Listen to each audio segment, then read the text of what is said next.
Hello everyone, আজকে চলে এসেছে একটা নতুন রেসিপি নিয়ে। একঘেয়ে পটল খেয়ে খেয়ে আর ভালো লাগছে না, তো ভাবলাম কিছু কাঁচা পটল পাকা পটল মিশিয়ে প্রেসারে সিটি মেরে সেটাকে জলটাকে ভালো করে নিংড়ে বার করে নেব।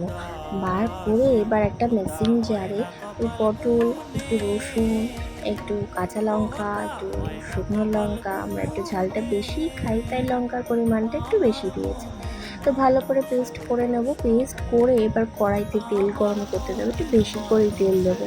তারপর ওই পেস্টটা ঢেলে তার মধ্যে এক এক করে নুন, স্বাদ মতন মিষ্টি, হলুদ সব দিয়ে ভালো করে নাড়াচাড়া করে নেব। এইভাবে অনেকক্ষণ নাড়াচাড়া করতে করতে যখন ওটা থেকে একটু তেল ছেড়ে আসবে তখন এই পটল বাটার রেডি। এরপর গরম ভাতের সাথে সার্ভ করুন। তোমরা খেয়ে জানিও অবশ্যই কেমন হয়েছে।